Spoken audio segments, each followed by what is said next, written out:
இப்பொழுது எமது சமையல், அதாவது சமையல் கலையை பற்றி சமையல் வித்துவான் ரக்கீபின் பேட்டி இப்பொழுதாக நடைபெற உள்ளது.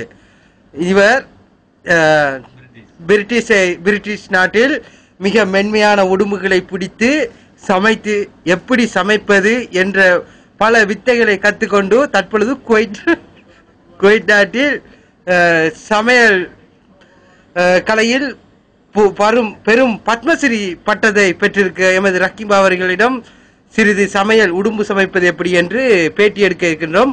அதன் முந்தி உடும்பு சமைப்பதற்குரிய ஆவணங்கள் ஒன்னொன்று எடுத்து காட்டணும். ஆவணங்கள் கண்ணியத்துக்குரிய பேராளர் ரசிய பெருமக்களே, உங்களை நான் காண்பதில் மிகவும் பெருமிதம் அடைகின்றேன்.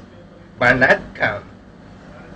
தற்பொழுதாக கடந்த 3 வருட காலமாக நான் இந்த சமையல் கலையிலே மிகவும் அற்ப பணியாற்றிய ஒரு பெருமையின் காரணத்தினால் எனக்கு பத்தானியா டிவியில் இருந்து வந்து இந்த சலுகையை, இந்த உரையாடலை எனக்கு தந்துள்ளார்கள்.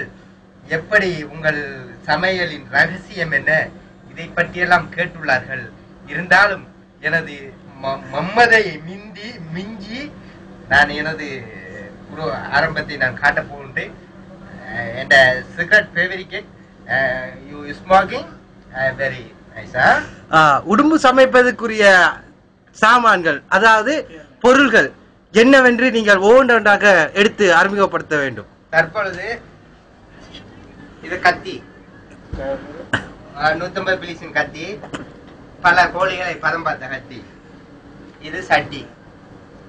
இருந்தாலும் எங்க மஜிது நாட்டுக்கு போனவர் தந்துவிட்ட போன கத்தி சட்டி பல வருடங்கள், கிட்டத்தட்ட குவைத் ஆரம்பத்தில் தோன்றிய காலம் முதல் வந்த சட்டி கழுவி பல வருடங்கள் ஆகிவிட்டது. இருந்தாலும் பரவாயில்லை. இது டொமாட்டோ என்பார்கள். எங்கள் தக்காளி பழத்துக்கு டொமாட்டோ என்பார்கள். இந்த தக்காளி பழத்தின் உள்ள தன்மை, இதை அப்படியே பச்சையாக சாப்பிட்டால் மூளை அதிகமாக வளர்ச்சி அடையும் என்பார்கள். ஆகவே நான் இதை வைக்கின்றேன். இது மேங்கோ என்பார்கள். நமது நாட்டில் மாம்பழம் என்பார்கள். இதான் மேங்கோ. இனிப்பும் புளிப்பும் கலந்ததுதான் மாங்காய். இது சம்போ. இது என்னத்துக்கு தெரியுமா? இது ரோசாக்குவது. கறியில் போட்டு தலைக்கும் வைக்கலாம், கறிக்கு ஊத்தி ரோசாக்கலாம். அது என்ன சம்பு? அதன் பேரை பார்ப்போம். இதான் ஹெரண்ட் ஷோல்டர்ஸ் சம்பு. நவீனமானது, உங்கள் தலைகளை கிளியர் படுத்துவது. ஓகே.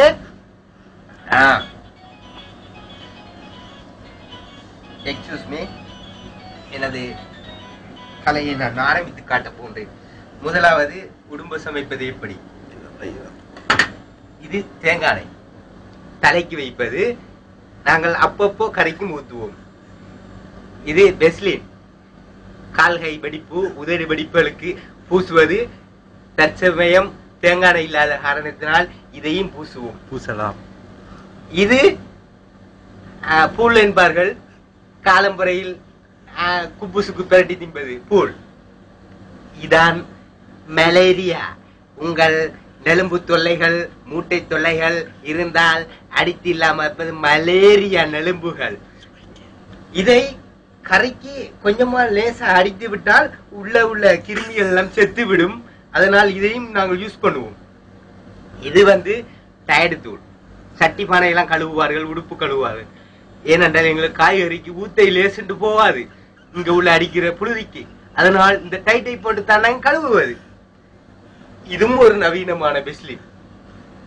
இது குடிக்கும் பால்டின். நாங்கள் இப்பொழுது சிகரெட்டினாக பாவிக்கின்றோம். எமது மதிப்புக்குரிய ரசிய பெருமக்களே, இந்த கத்தரிக்காய் தக்காளி பழத்தை முதல்ல எடுக்கின்றோம். பொடி பொடியா வெட்டுகின்றோம். வெட்டிய பிறகு இதை ஒரு சைக்கிள் வைக்கின்றோம். இந்த மாங்காயை எடுக்கின்றோம், கிசுக்கு உரிக்கின்றோம் தோலை. சக்க வெட்டி ஒரு சைடுக்கு வைக்கின்றோம். பச்சை பச்சிக்க வெங்காயம் எல்லாம் எங்கட தள்ளாச்சில இல்ல, கடையில வேண்டிக்கிட்டு அடுத்த புரோகிரத்துக்கு செஞ்சு காட்டுறோம். எடுத்தாச்சா உடும்ப உரிக்கிறோம். உடும்ப உரிச்சு இந்த கண்ணாடி வீட்டுல கண்ணாடி யாரும் போற இல்ல கூலிங் கிளாஸ், அதனால இதை கழட்டி வைக்கிறேன். I am very sorry. அது இப்படி வைக்கிறத விட இப்படி வச்சதான் ஸ்டைலா இருக்கும். இதெல்லாம் நீங்க பாத்துட்டு சொல்லக்கூடாது. குவைட்ல அடிக்கிற வெயிலுக்கு இவனுக்கு மண்டை காஞ்சிருக்கு கூட உண்டு.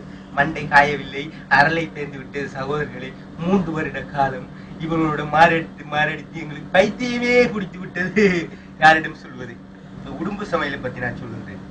உடும்பை பஃப்ராவலை போய், பஃப்ரா என்றால் விளங்காது. பஃப்ரா என்று சொன்னால் பாலைவனம். அப்படி சொல்ல முற்று தமிழில் நீங்கள் கிலோமீட்டருக்கு அப்பால் ஓடி பாலைவனத்தில் உடும்பை கண்ணி போட்டு பிடிச்சு கொண்டு வந்தாங்க. நம்ம நாட்டு உடும்பு மாதிரி இல்ல. இந்த உடும்பு அடிக்கும், ஆக்களை கண்டால் செய்யும். அதை பிடித்து தைப்பீர் பண்ணி கொண்டு வந்து என்ன செய்யற, நல்லா மஞ்சளா போட்டு கழுவுற.